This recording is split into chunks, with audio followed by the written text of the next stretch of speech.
जानकारी नहीं कि दोबारा लाइव कितनी देर में या कितनी जल्दी बंद हो जाएगा, मुझे जानकारी नहीं है।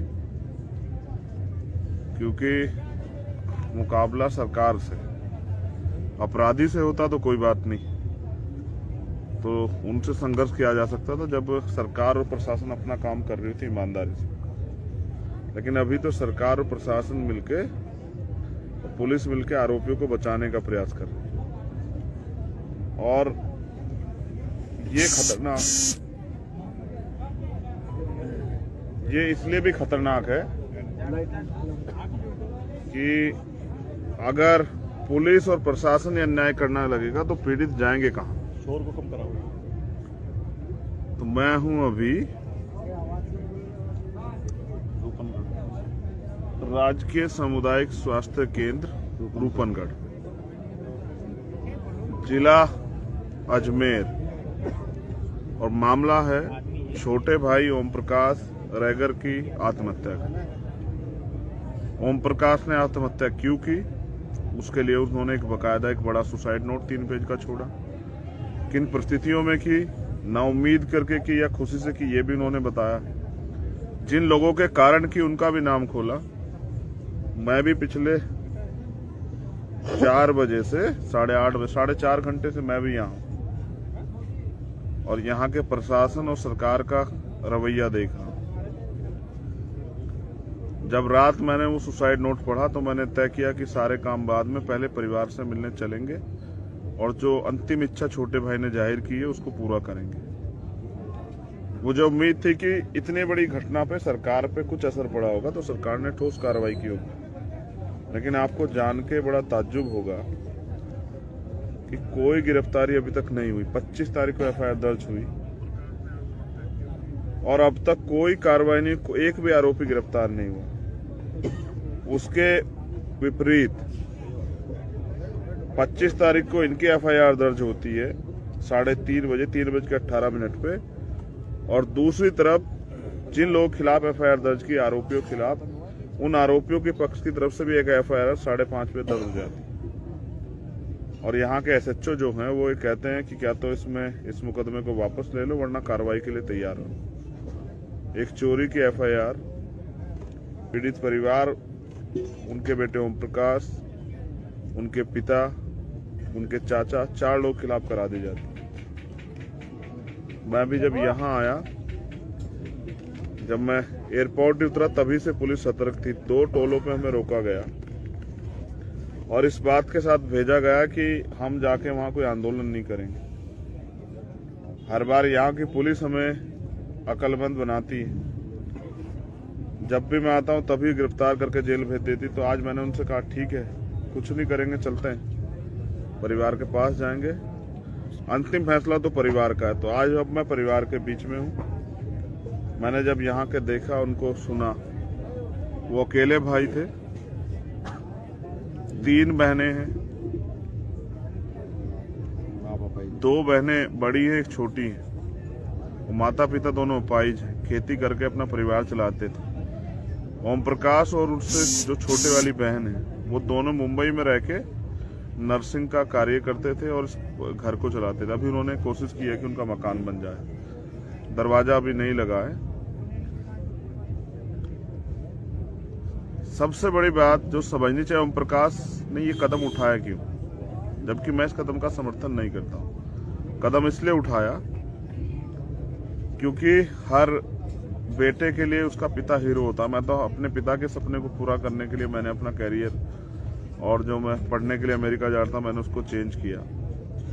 तो ओम प्रकाश एक पढ़ा लिखा समझदार युवा था।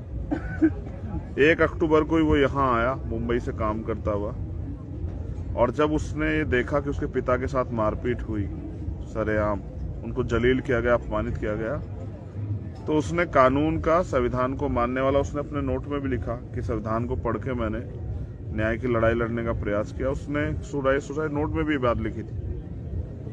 वो थाने गया एप्लीकेशन देने, पुलिस ने एफआईआर दर्ज नहीं की। यहाँ के मुख्यमंत्री कहते हैं कि शेड्यूल कास्ट SC एक्ट का SC/ST कोई मुकदमा उसको दर्ज करना है, लेकिन उस दिन मुकदमा दर्ज नहीं हुआ। वो पढ़ा लिखा था और सम्मान की वैल्यू समझता था, इसलिए वो दोबारा नेक्स्ट डे गया। और उसने मुकदमा दर्ज करने की मांग की और उसने कहा अगर आप नहीं दर्ज करोगे तो हम सीनियर अधिकारियों के पास जाएंगे और हम कोर्ट जाएंगे। तब FIR दर्ज हुई, लेकिन जैसा मैंने बताया उसके 2 घंटे बाद उनके खिलाफ भी मुकदमा दर्ज हुआ और लगातार उस पर दबाव बनाया जा रहा था कि मुकदमा वापस लो वरना तुम्हें जेल भेज दिया जाए। तो जैसे मैंने कहा कि उनके पिता उनके लिए हीरो थे और अपने हीरो को बेइज्जत होते जलील होते उस बेटे ने देखा और फिर न्याय भी नहीं हो रहा है। 25 तारीख से लेके कल तारीख थी 1 नवंबर, कोई कार्रवाई नहीं हुई और ये वो बर्दाश्त नहीं कर पाया और उसने सुसाइड नोट लिखा और उसने सुसाइड कर लिया। वो हम सैकड़ों लोगों को, लाखों लोगों को जगा गया कि अन्याय करने वाले से अन्याय सहने वाला ज्यादा दोषी होता है। जो लोग अन्याय सह रहे हैं उनके लिए मिसाल है, लेकिन मैंने फिर कहा कि मैं इस कदम को सही नहीं मानता। लेकिन उसने जो सुसाइड नोट में मेरे लिए छोड़ा था, मैं कल मध्य प्रदेश में था और मैं खाकी जो हमारा सम्मान है देश का, उसकी जो कारगुजारी है उस पर मैं कल वहां भी बोल रहा था कि अगर पुलिस सरकार के हिसाब से ही, ताकतवर लोगों के हिसाब से ही, सामंतों के हिसाब से ही काम करेगी तो गरीब आदमी न्याय के लिए कहां जाएगा। तो मैंने कल भी वहां की पुलिस को कहा कि एक काम कीजिए, खाकी उतार दीजिए, इसका जनता सम्मान उस पर विश्वास करती, खादी पहन लीजिए और नेता बन के आइए तो जनता आपको सबक सिखाएगी।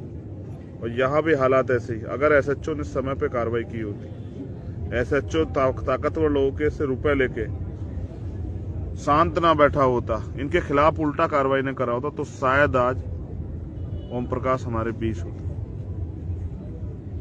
इसलिए हम लोगों ने मांग की है कि उस SHO पे और उस CO पे, जिसके ऊपर जांच की जिम्मेदारी थी और वो आरोपी घर बैठ के चाय और नाश्ता करता और उल्टा ओम प्रकाश उसके पापा को धमकाता है, यानी कि वो अपने कार्य के प्रति भी लापरवाह, अपनी पावर का मिसयूज कर रहे हैं। उनके पास अगर मुकदमा लिखने का अधिकार है, धारा लगाने का अधिकार है, तो क्या पीड़ितों को ही मारने का काम करोगे?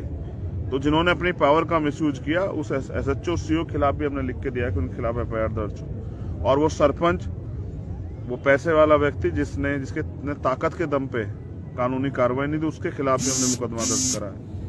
अभी हमारी बहुत सारी मांगे जो है बाकी, लेकिन सबसे आवश्यक मांग यहाँ के मुख्यमंत्री से,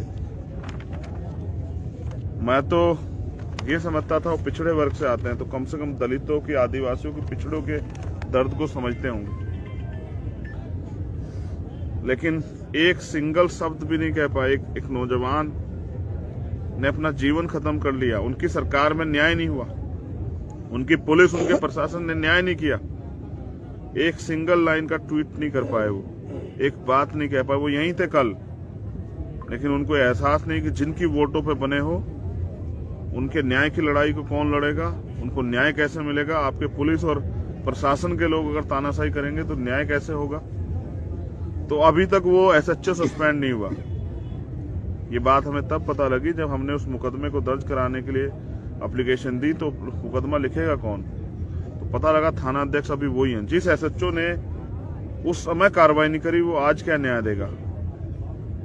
इसलिए वो CO और SHO अभी भी अपनी कुर्सी पे है, तो मैं समझता हूँ न्याय नहीं हो सकता। तो अभी भी मैं उम्मीद करता हूँ कि सोए हुए मुख्यमंत्री जागेंगे। मैंने उनकी यहाँ फोटो लगी है, मैंने पानी से उनकी आंखें धोने का प्रयास किया कि उनकी आंखें खुल जाएं, उनके प्रदेश में क्या हो रहा है। और अगर हम संघर्ष करेंगे, मोर्चेबंदी करेंगे तो रोने लग जाएंगे इनके यहाँ से लेकर दिल्ली तक के नेता और कहेंगे कि बताइए विपक्ष के खिलाफ ही चंद्रशेखर आंदोलन कर रहे हैं। तो मैं जानना चाहता हूँ, यहाँ विपक्ष में यहाँ तो सरकार है, आप पूरे देश में हल्ला मचाते हैं कि लोकतंत्र की हत्या हो रही, तो आपकी सरकार में क्या हो रहा है। अगर हम लोग यहाँ 4-4.5 घंटे से बैठे हैं, पीड़ित परिवार 30 घंटे होंगे बॉडी को, डेड बॉडी को, अभी तक जो है सरकार की आंख नहीं खुली। अभी तक जो है इन 3 बच्चों का क्या होगा, उनके विकलांग पिता माँ का क्या होगा, इस पे सरकार ने एक शब्द नहीं बोला। सरकार का कोई कैबिनेट मिनिस्टर, सरकार का कोई नेता यहाँ नहीं आया। और तो छोड़िए, जो मजबूत विपक्ष है यहाँ, भारतीय जनता पार्टी, दलितों को तो उनसे भी नफरत है। या ये कहे कि बीजेपी के लोग भी दलितों के मुद्दों पे नहीं घुसते। ऐसा ही हमने इंद्र मेघवाल के केस में देखा, ऐसा ही हमने जितेंद्र मेघवाल के केस में देखा, ऐसा ही और जो है एक मामला जिसको फांसी पर लटका उस केस में हम देखा। उनकी तरफ से भी एक सिंगल स्टेटमेंट नहीं है और उनका भी कोई नेता इनके दुख दर्द को सुनने नहीं आया। कुछ लोगों को तकलीफ होती है बार बार, जो यहाँ राजनीतिक लोग हैं उनको तकलीफ होती है मेरे आने से। मैं यहाँ इसलिए आता हूँ क्योंकि यहाँ के लोगों को मेरे ऊपर भरोसा है और वो उम्मीद के रूप में भीम आर्मी को देखते हैं कि भीम आर्मी के लोग आएंगे तो न्याय। और यहाँ भी इस घटना में सबसे पहले लड़ने वाले भीम आर्मी के लोग थे और ये वो लोग हैं जो इस समाज के दर्द को अपना समझते हैं, क्योंकि इन्हीं में से कुछ लोग हैं जो इस समाज की लड़ाई को लड़ने के लिए अपना घर बार छोड़ के निकले। तो मैं सरकार से मांग करता हूं कि सबसे पहले एसएचओ सीओ को निलंबित किया जाए और फिर जो है इस घटना की सीबीआई जांच हो, क्योंकि ताकतवर लोगों के आगे कानून हार गया है। ये शर्म आनी चाहिए मुख्यमंत्री को और उनकी सरकार को। ताकतवर लोगों के चौखटों पे न्याय ने दम तोड़ दिया है। इसलिए मैं चाहता हूं इस घटना की सीबीआई जांच हो। और जो मांगे हमारी ये हैं कि दोषी अधिकारी जो है, जो मुलजिम है, उनके खिलाफ हत्या का जो है मुकदमा दर्ज होकर उनकी गिरफ्तारी हो। पीड़ित परिवार को, क्योंकि 3 बच्चे हैं, इनका घर कैसे चलेगा, इसलिए एक पढ़ी हुई बच्ची हमारी है, हमने मांग की है कि उसको एक शासकीय नौकरी जो है सरकार दे। जैसे वो आपने दी ना, हमने तो पहले भी कहा कई मामलों में कि आप दूसरों को देते हो हमें परहेज नहीं, लेकिन हमारे साथ दोहरापन क्यों? आपने दी है ना उदयपुर में, तो इस परिवार के आंसू कौन पूछेगा? आप तो इस प्रदेश के गार्जियन है मुख्यमंत्री जी। तो ऐसे आंख बंद करके काम नहीं चलेगा, ऐसे चुप रह के समझते हुए काम नहीं चलेगा। तो हमारी मांग है इस बच्ची को या इस परिवार के किसी और व्यक्ति को एक सरकारी नौकरी दी जाए। पीड़ित परिवार की कम से कम 50 लाख रुपए की सरकारी जो है मदद की जाए। और ये ताकत मुख्यमंत्री ने दी है ना उदयपुर में, ये भी तो जो है हत्या है। वो मरने के लिए वो भरोसे था आपकी सरकार के, और आपकी सरकार और आपके अधिकारियों ने उसको मरने के लिए मजबूर किया। आप भी दोषी, आपकी सरकार भी दोषी, आपके प्रशासन के अधिकारी, आपके पुलिस के अधिकारी भी दोषी। तो इसलिए इस परिवार को तत्काल प्रभाव से 50 लाख रुपए की आर्थिक मदद की जाए। और मेडिकल बोर्ड द्वारा जो है उस बच्चे का, छोटे भाई का पोस्टमार्टम और मामले की जांच मैंने कहा सीबीआई से कराई जाए, क्योंकि जिन पुलिसकर्मियों पर आरोप और जिन ताकतवर लोगों पे वो न्याय को प्रभावित करेंगे और जांच को प्रभावित करेंगे। इसलिए हम लोग चाहते हैं कि सीबीआई जांच हो और फास्ट ट्रैक कोर्ट में मुकदमा चला के उनके ऊपर सख्त से सख्त उनको जो है सजा दिलाई जाए। और मैं यहाँ इसलिए हूँ, यहाँ के चमचे नेताओं, क्योंकि तुम लोग सरकार के एजेंट बन के अपने समाज से भी धोखा कर रहे हो। तुम लोग यहाँ रहने वाले शेड्यूल कास्ट को जातीय महासभाओं में बांट के इनको एकजुट नहीं होने दे रहे हो, और इसलिए ये गुलाम मोहताज बन के इस प्रदेश में जो है ना जानवरों जैसा जीवन जीने के लिए मजबूर है। और मैं यहीं रहूंगा डट के पूरी रात, जब तक वो एसएचओ सस्पेंड नहीं होता, जब तक उस सीओ पे कार्रवाई नहीं होती, जब तक सरकार इनके दर्द को नहीं सुनती। यहाँ के मीडिया से ब्लैकआउट करोगे, कहाँ से ब्लैकआउट करोगे? मुख्यमंत्री नेट बंद करवा दो यहाँ का। कल हमारे लोग आएंगे सुबह मेरी ताकत बनने, पूरे राजस्थान के लोग इस दर्द को और ताकतवर करने, ओम प्रकाश की आवाज को मजबूत करने, हमारी छोटी बहन का हौसला बढ़ाने, उसके पिता का हौसला बढ़ाने कल पूरे राजस्थान के लोग आएंगे। मैं भी ये देखना चाहता हूँ कि यहाँ के लोग इस परिवार की लड़ाई को लड़ते हैं नहीं लड़ते हैं। इसलिए मैं पूरी रात मोर्चा लेके यहाँ यही मोर्चरी के बाहर, क्योंकि इस अन्याय को सहना इतना आसान काम नहीं। और अब हम कितनी लाशें उठाएं ये भी जवाब देना पड़ेगा।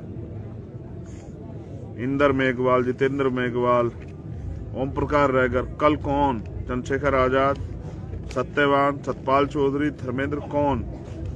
शैलेश मलपुरिया, अनिल आजाद कौन? कल किसकी लाश पर रोके हम लोग इकट्ठा होंगे? किसकी लाश को हम लोग जो है अंतिम संस्कार के लिए रोक के रखेंगे? तो ये हमें तय करना है। इसलिए आज हम यहाँ हैं कि कल किसी ओम प्रकाश के साथ ऐसा ना हो और इस बहरी सरकार तक हमारी आवाज जाए। मैं और दर्द किसे कहते हैं ये जानने के लिए आपको अपनी छोटी बहन को रूबरू करा रहा हूँ, जो घरों में काम कर करके किस तरह से इस परिवार को के सामाजिक सम्मान की लड़ाई को मजबूत करने के लिए यहाँ थी, जो अभी मेरे बाद पहुंचे, जिसको ये भी नहीं पता था कि उसका भाई चला गया, जिसने अपना सब कुछ खो दिया, जिसने अपना जीवन का सहारा खो दिया, जिसने अपनी बाजू खो दी, जिसने अपना विश्वास खो दिया। और उसको पता है कि हर 3 वो रोज जाता था थाने इस उम्मीद के साथ कि कार्रवाई होगी। और मैं अब नीतू, हमारी छोटी बहन जो ओम प्रकाश के परिवार में सबसे छोटी, मैं उससे कहूँगा कि पूरा देश आपको सुन रहा है। इस लाइव के जरिए बहुत दूर दूर तक के लोग आपको सुनेंगे। आप किस हालात में हो, सरकार ने आपकी क्या मदद की और आप सरकार से क्या चाहती है, अपनी बात को आप जरूर रखो।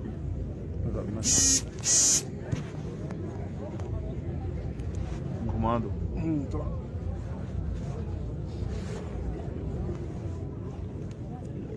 इधर इधर कोई हो जाओ, वो लाइट उधर से जाओ, आप उधर ही हो जाओ। हाँ हाँ मैं हट जाऊँ, नहीं आ जाओ आप इधर आ जाओ।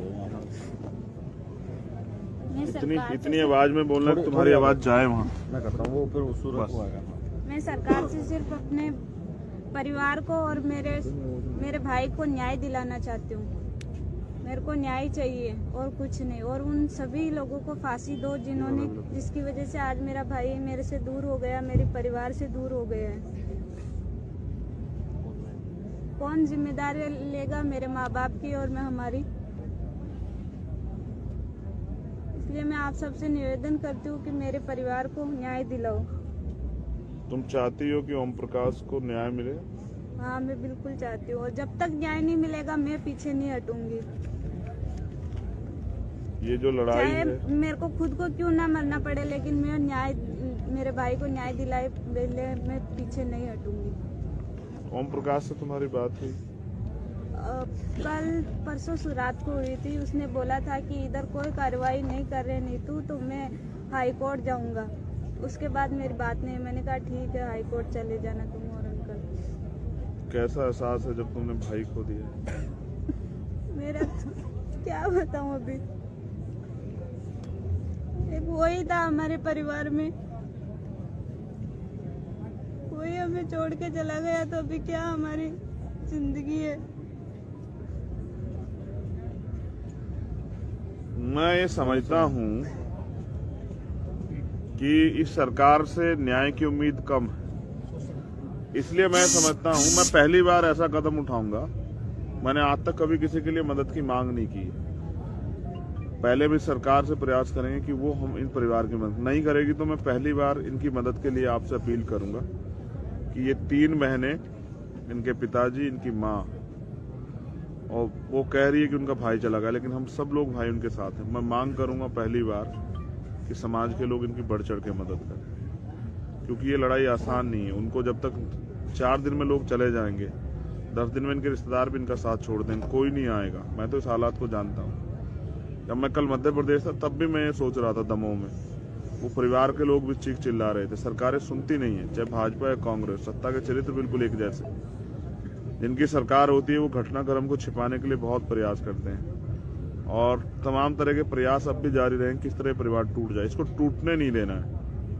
और मैं राजस्थान वासियों से अपील करूंगा कि इन जातीय महासभाओं को घर में रखो। बाबा साहब हमें वर्ग बना के गए, शेड्यूल कास्ट। अगर आप में के खून में जरा सा भी उबाल है, अगर आपको जरा सी भी तकलीफ, तो एक दूसरे का हाथ पकड़िए। अभी तो महासभा हुई थी ना एक, आज उसी समाज को अन्याय के साथ जब अन्याय हुआ तो मुख्यमंत्री के मुंह से आवाज नहीं निकल रही। गुलामी बंद करो यार, तुम खुद ताकतवर हो, अपनी ताकत को नेताओं के भरोसे मत छोड़ो। अगर छोड़ोगे तो फिर ये नीतू यहाँ बैठ के रोएगी, चिल्लाएगी, और ओम प्रकाश बलि चढ़ जाएगा इस व्यवस्था की, सरकारों की। इसलिए मैं आपसे अपील कर रहा हूँ कि कल इसकी ताकत बनने के लिए आना सुबह। भाई अपनी जान देके इतना न्याय मांगेंगे आखिर में। आज मेरा भाई मांगा, कल दूसरा कोई अगर उसको न्याय नहीं मिलेगा तो ऐसा ही करेगा। मैं फिर कह रहा हूँ, ये लोकतंत्र है, यहाँ सरों की कीमत है। आपको ताकतवर बन के आप इस लड़ाई को जीत सकते हो। आज आप देखो ये परिवार क्या महसूस कर रहा है। मैं इसलिए आपसे अपील करता हूँ कि सुबह आपकी एकता, दिन निकलेगा, इधर सूरज निकलेगा, इधर इनके चेहरों पे भी चमक आनी चाहिए आपकी ताकत देख के। कल एहसास होना चाहिए अजमेर को और तहसील रूपनगढ़ को, एहसास होना चाहिए कि हम अब बटने वाले नहीं हैं और हम अपनी ताकत का प्रदर्शन जो है कल करेंगे। मैं चाहता हूं उससे पहले बहरी सरकार जाग जाए और जो हमारी मांगे उन पर काम करे। जो लोग इससे जुड़े, मैं उनसे अपील करूंगा कि वो उसको शेयर करें और पूरे सब जगह तक ये बात पहुंचाएं। और राजस्थान के साथियों कल इंतजार करूंगा सुबह, हम लोग यहीं खड़े हैं डट के। जब तक इस परिवार को न्याय नहीं मिलता तब तक ये लड़ाई जारी रहेगी। जय भीम, जय भीम। भारत, जय मंडल, जय जोहार, जय संविधान। आप सभी के लिए मंगल कामना, उस परिवार के लिए आदरांजलि, ओम प्रकाश के लिए आदरांजलि। उस परिवार को तथागत महामानव बुद्ध जो हैं दुख सहने की क्षमता प्रदान करे, प्रकृति इनको ताकत दे। हमारी छोटी बहन को कि वो इस लड़ाई को दमखम से लड़े और आरोपियों को सजा मिले। कल आपसे मुलाकात हो। जय भीम।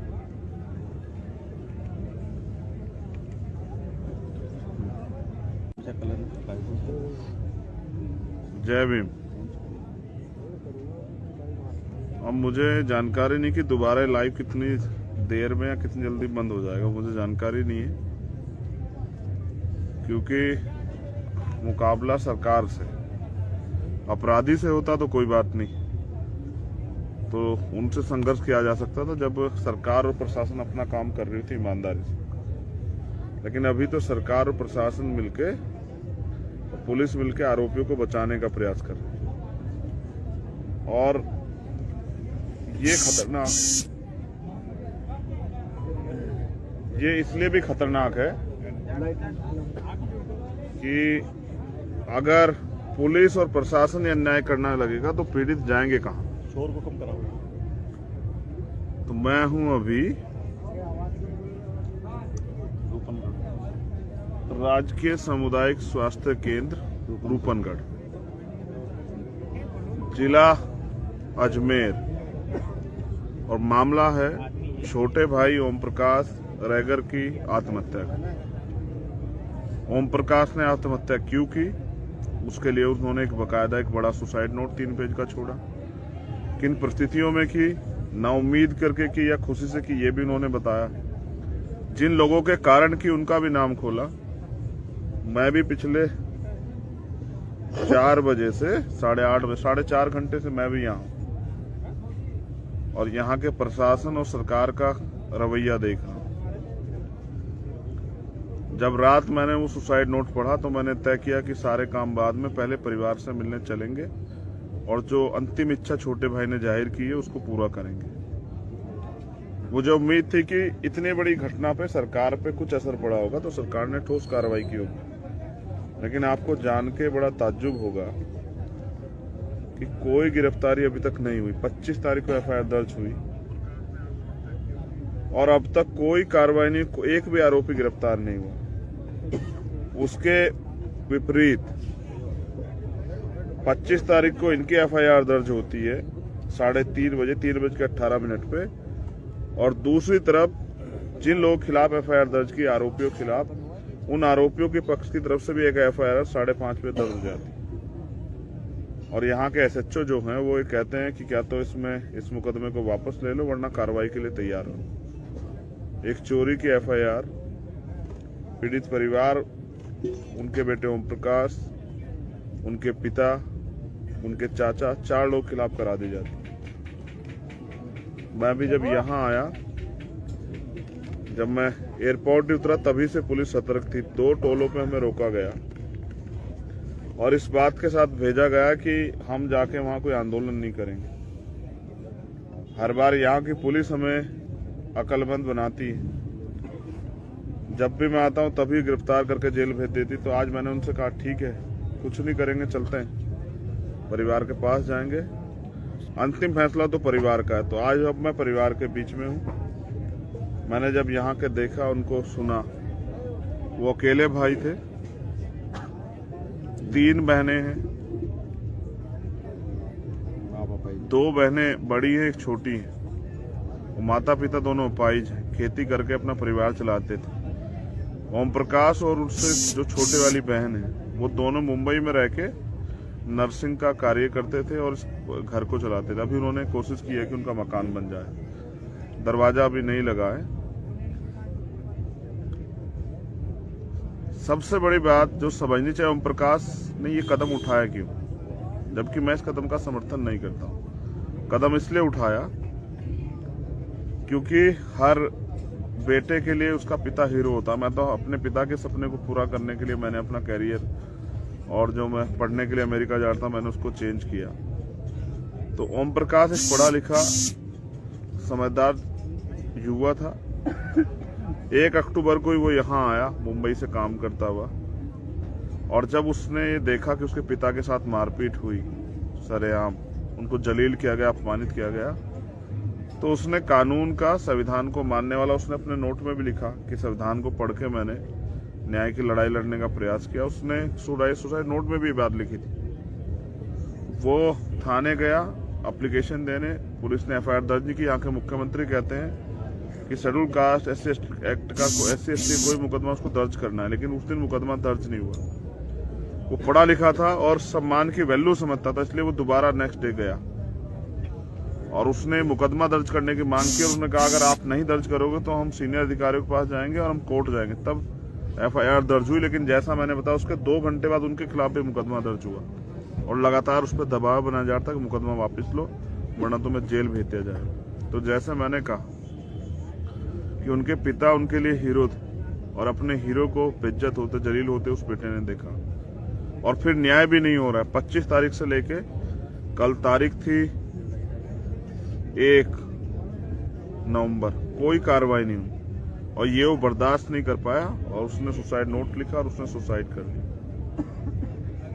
वो हम सैकड़ों लोगों को, लाखों लोगों को जगा गया कि अन्याय करने वाले से अन्याय सहने वाला ज्यादा दोषी होता है। जो लोग अन्याय सह रहे हैं उनके लिए मिसाल है, लेकिन मैंने फिर कहा कि मैं इस कदम को सही नहीं मानता। लेकिन उसने जो सुसाइड नोट में मेरे लिए छोड़ा था, मैं कल मध्य प्रदेश में था और मैं खाकी जो हमारा सम्मान है देश का, उसकी जो कारगुजारी है उस पर मैं कल वहां भी बोल रहा था कि अगर पुलिस सरकार के हिसाब से ही, ताकतवर लोगों के हिसाब से ही, सामंतों के हिसाब से ही काम करेगी तो गरीब आदमी न्याय के लिए कहां जाएगा। तो मैंने कल भी वहां की पुलिस को कहा कि एक काम कीजिए, खाकी उतार दीजिए, इसका जनता सम्मान उस पर विश्वास करती, खादी पहन लीजिए और नेता बन के आइए तो जनता आपको सबक सिखाएगी। और यहाँ भी हालात ऐसे ही, अगर SHO ने समय पे कार्रवाई की होती, SHO ताकतवर लोगों के से रुपए लेके शांत ना बैठा होता, इनके खिलाफ उल्टा कार्रवाई न करा होता, तो शायद आज ओम प्रकाश हमारे बीच होते। इसलिए हम लोगों ने मांग की है कि उस SHO पे और उस CO पे, जिसके ऊपर जांच की जिम्मेदारी थी और वो आरोपी घर बैठ के चाय और नाश्ता करता और उल्टा ओम प्रकाश उसके पापा को धमकाता है, यानी कि वो अपने कार्य के प्रति भी लापरवाह है, अपनी पावर का मिसयूज कर रहे हैं। उनके पास अगर मुकदमा लिखने का अधिकार है, धारा लगाने का अधिकार है, तो क्या पीड़ितों को ही मारने का काम करोगे? तो जिन्होंने अपनी पावर का मिसयूज किया उस SHO CO खिलाफ भी हमने लिख के दिया है कि उनके खिलाफ FIR दर्ज हो। और वो सरपंच, वो पैसे वाला व्यक्ति जिसके ताकत के दम पे कानूनी कार्रवाई नहीं दी, उसके खिलाफ भी हमने मुकदमा दर्ज करा है। अभी हमारी बहुत सारी मांगे जो है बाकी, लेकिन सबसे आवश्यक मांग यहाँ के मुख्यमंत्री से, मैं तो ये समझता था वो पिछड़े वर्ग से आते हैं तो कम से कम दलितों की, आदिवासियों की, पिछड़ों के दर्द को समझते होंगे, लेकिन एक सिंगल शब्द भी नहीं कह पाए। एक नौजवान ने अपना जीवन खत्म कर लिया, उनकी सरकार में न्याय नहीं हुआ, उनकी पुलिस, उनके प्रशासन ने न्याय नहीं किया। एक सिंगल लाइन का ट्वीट नहीं कर पाए, वो एक बात नहीं कह पाए। वो यहीं थे कल, लेकिन उनको एहसास नहीं कि जिनकी वोटों पे बने हो उनके न्याय की लड़ाई को कौन लड़ेगा, उनको न्याय कैसे मिलेगा। आपके पुलिस और प्रशासन के लोग अगर तानाशाही करेंगे तो न्याय कैसे होगा। तो अभी तक वो SHO सस्पेंड नहीं हुआ। ये बात हमें तब पता लगी जब हमने उस मुकदमे को दर्ज कराने के लिए एप्लीकेशन दी, तो मुकदमा लिखेगा कौन, तो पता लगा थाना अध्यक्ष अभी वही हैं। जिस SHO ने उस समय कार्रवाई नहीं करी वो आज क्या न्याय देगा। इसलिए वो CO और SHO अभी भी अपनी कुर्सी पे है, तो मैं समझता हूँ न्याय नहीं हो सकता। तो अभी भी मैं उम्मीद करता हूँ कि सोए हुए मुख्यमंत्री जागेंगे। मैंने उनकी यहाँ फोटो लगी है, मैंने पानी से उनकी आंखें धोने का प्रयास किया कि उनकी आंखें खुल जाएं, उनके प्रदेश में क्या हो रहा है। और अगर हम संघर्ष करेंगे, मोर्चेबंदी करेंगे तो रोने लग जाएंगे इनके यहाँ से लेकर दिल्ली तक के नेता और कहेंगे कि बताइए विपक्ष के खिलाफ ही चंद्रशेखर आंदोलन कर रहे हैं। तो मैं जानना चाहता हूँ, यहाँ विपक्ष में या तो सरकार है, आप पूरे देश में हल्ला मचाते हैं कि लोकतंत्र की हत्या हो रही, तो आपकी सरकार में क्या हो रहा है। अगर हम लोग यहाँ 4-4.5 घंटे से बैठे हैं, पीड़ित 30 घंटे होंगे बॉडी को, डेड बॉडी को, अभी तक जो है सरकार की आंख नहीं खुली। अभी तक जो है इन 3 बच्चों का क्या होगा। उनके विकलांग पिता माँ का क्या होगा? इस पे सरकार ने एक शब्द नहीं बोला। सरकार का कोई कैबिनेट मिनिस्टर, सरकार का कोई नेता यहाँ नहीं आया। और तो छोड़िए, जो मजबूत विपक्ष है यहाँ, भारतीय जनता पार्टी, दलितों को तो उनसे भी नफरत है।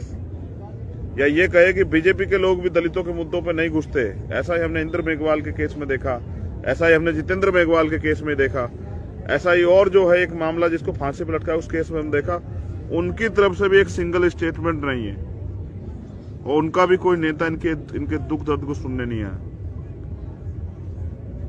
कुछ लोगों को तकलीफ होती है बार बार, जो यहाँ राजनीतिक लोग हैं उनको तकलीफ होती है मेरे आने से। मैं यहाँ इसलिए आता हूँ क्योंकि यहाँ के लोगों को मेरे ऊपर भरोसा है और वो उम्मीद के रूप में भीम आर्मी को देखते हैं कि भीम आर्मी के लोग आएंगे तो न्याय। और यहाँ भी इस घटना में सबसे पहले लड़ने वाले भीम आर्मी के लोग थे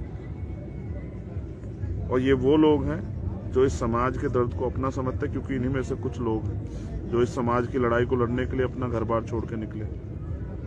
तो मैं सरकार से मांग करता हूं कि सबसे पहले एसएचओ सीओ को निलंबित किया जाए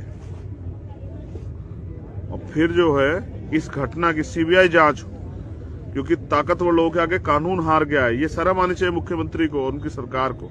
ताकतवर लोगों के चौखटों पे न्याय ने दम तोड़ दिया है। इसलिए मैं चाहता हूं इस घटना की सीबीआई जांच हो। और जो मांगे हमारी ये हैं कि दोषी अधिकारी जो है, जो मुलजिम है, उनके खिलाफ हत्या का जो है मुकदमा दर्ज होकर उनकी गिरफ्तारी हो। पीड़ित परिवार को, क्योंकि 3 बच्चे हैं, इनका घर कैसे चलेगा, इसलिए एक पढ़ी हुई बच्ची हमारी है और हमने मांग की है कि उसको एक शासकीय नौकरी जो है सरकार दे। जैसे वो आपने दी ना, हमने तो पहले भी कहा कई मामलों में कि आप दूसरों को देते हो हमें परहेज नहीं, लेकिन हमारे साथ दोहरापन क्यों? आपने दी है ना उदयपुर में, तो इस परिवार के आंसू कौन पूछेगा? आप तो इस प्रदेश के गार्जियन है मुख्यमंत्री जी। तो ऐसे आंख बंद करके काम नहीं चलेगा, ऐसे चुप रह के समझते हुए काम नहीं चलेगा। तो हमारी मांग है इस बच्ची को या इस परिवार के किसी और व्यक्ति को एक सरकारी नौकरी दी जाए। पीड़ित परिवार की कम से कम 50 लाख रुपए की सरकारी जो है मदद की जाए। और ये ताकत मुख्यमंत्री ने दी है ना उदयपुर में, ये भी तो जो है हत्या है। वो मरने के लिए वो भरोसे था आपकी सरकार के, और आपकी सरकार और आपके अधिकारियों ने उसको मरने के लिए मजबूर किया। आप भी दोषी, आपकी सरकार भी दोषी, आपके प्रशासन के अधिकारी, आपके पुलिस के अधिकारी भी दोषी। तो इसलिए इस परिवार को तत्काल प्रभाव से 50 लाख रुपए की आर्थिक मदद की जाए और मेडिकल बोर्ड द्वारा जो है उस बच्चे का, छोटे भाई का पोस्टमार्टम और मामले की जांच मैंने कहा सीबीआई से कराई जाए। क्योंकि जिन पुलिसकर्मियों पर आरोप और जिन ताकतवर लोगों पे, वो न्याय को प्रभावित करेंगे और जांच को प्रभावित करेंगे। इसलिए हम लोग चाहते हैं कि सीबीआई जांच हो और फास्ट ट्रैक कोर्ट में मुकदमा चला के उनके ऊपर सख्त से सख्त उनको जो है सजा दिलाई जाए। और मैं यहाँ इसलिए हूँ, यहाँ के चमचे नेताओं, क्योंकि तुम लोग सरकार के एजेंट बन के अपने समाज से भी धोखा कर रहे हो।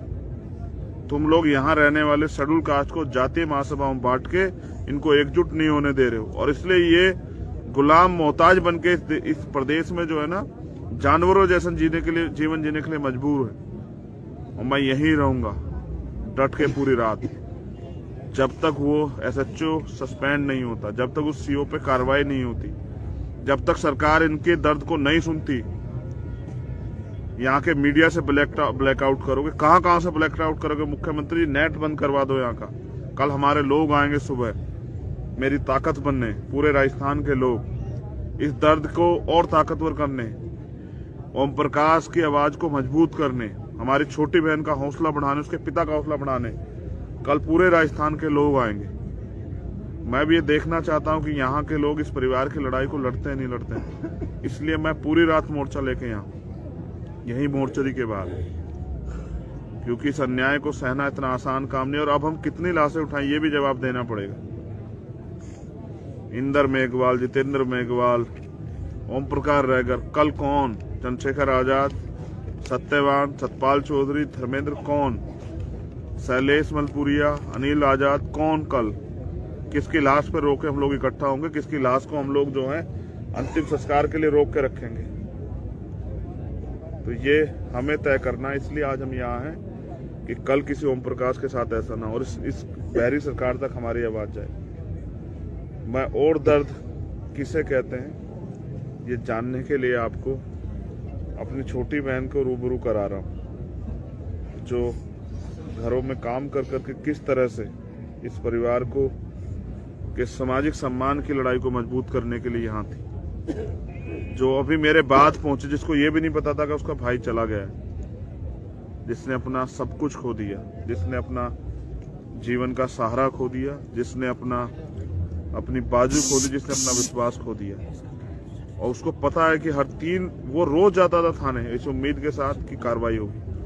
और मैं अब नीतू, हमारी छोटी बहन जो ओम प्रकाश के परिवार में सबसे छोटी, मैं उससे कहूंगा कि पूरा देश आपको सुन रहा है। इस लाइव के जरिए बहुत दूर दूर तक के लोग आपको सुनेंगे। आप किस हालात में हो, सरकार ने आपकी क्या मदद की और आप सरकार से क्या चाहती है, अपनी बात को आप जरूर रखो।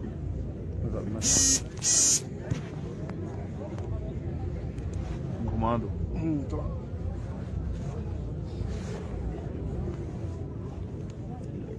इधर कोई हो जाओ, वो लाइट उधर से जाओ, आप उधर ही हो जाओ। हाँ मैं हट जाऊँ, नहीं आ जाओ बच्चे, इधर आ जाओ।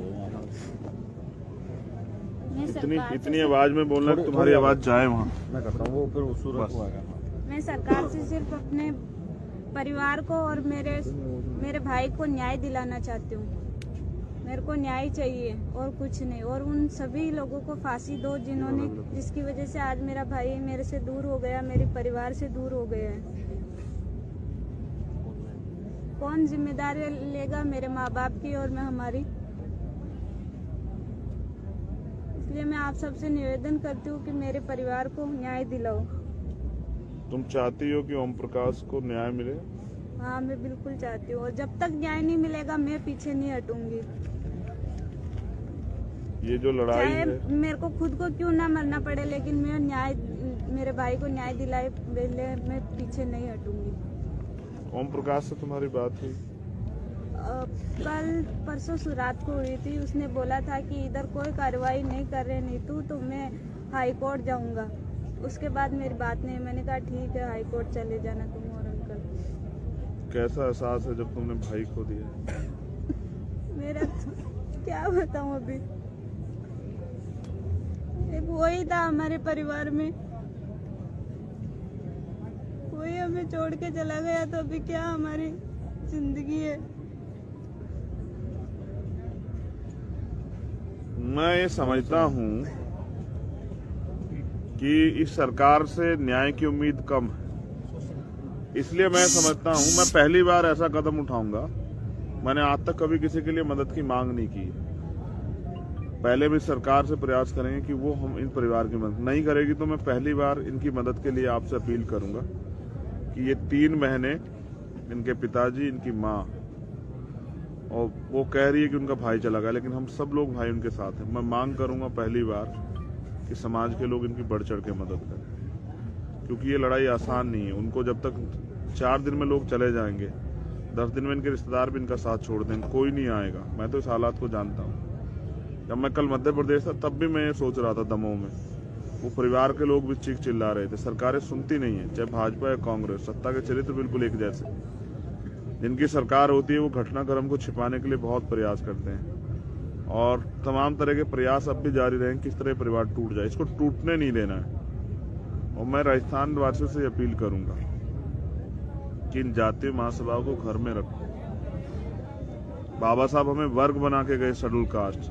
अगर आप में के खून में जरा सा भी उबाल है, अगर आपको जरा सी भी तकलीफ, तो एक दूसरे का हाथ पकड़िए।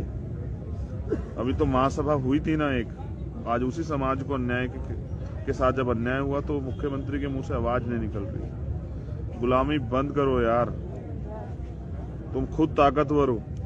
अपनी ताकत को नेताओं के भरोसे मत छोड़ो। अगर छोड़ोगे तो फिर ये नीतू यहाँ बैठ के रोएगी, चिल्लाएगी, और ओम प्रकाश बलि चढ़ जाएगा इस व्यवस्था की, सरकारों की। इसलिए मैं आपसे अपील कर रहा हूँ कि कल इसकी ताकत बनने के लिए आना सुबह। भाई अपनी जान देके इतना न्याय मांगेंगे आखिर में। आज मेरा भाई मांगा, कल दूसरा कोई अगर उसको न्याय नहीं मिलेगा तो ऐसा ही करेगा। मैं फिर कह रहा हूँ, ये लोकतंत्र है, यहाँ सरों की कीमत है। आपको ताकतवर बन के आप इस लड़ाई को जीत सकते हो। आज आप देखो ये परिवार क्या महसूस कर रहा है। मैं इसलिए आपसे अपील करता हूँ कि सुबह आपकी एकता, दिन निकलेगा, इधर सूरज निकलेगा, इधर इनके चेहरों पे भी चमक आनी चाहिए आपकी ताकत देख के। कल एहसास होना चाहिए अजमेर को और तहसील रूपनगढ़ को एहसास होना चाहिए कि हम अब बटने वाले नहीं और हम अपनी ताकत का प्रदर्शन जो है कल करेंगे। मैं चाहता हूं उससे पहले बहरी सरकार जाग जाए और जो हमारी मांगे उन पे काम करे। जो लोग इससे जुड़े, मैं उनसे अपील करूंगा कि वो उसको शेयर करें और पूरे सब जगह तक ये बात पहुंचाएं। और राजस्थान के साथियों कल इंतजार करूंगा सुबह। हम लोग यहीं खड़े हैं डट के। जब तक इस परिवार को न्याय नहीं मिलता तब तक ये लड़ाई जारी रहेगी। जय भीम, जय भारत, जय मंडल, जय जोहार, जय संविधान। आप सभी के लिए मंगल कामनाएं। उस परिवार के लिए आदरांजलि, ओम प्रकाश के लिए आदरांजलि। उस परिवार को तथागत महामानव बुद्ध जो हैं दुख सहने की क्षमता प्रदान करे। प्रकृति इनको ताकत दे। हमारी छोटी बहन को कि वो इस लड़ाई को दमखम से लड़े और आरोपियों को सजा मिले। कल आपसे मुलाकात। जय भीम।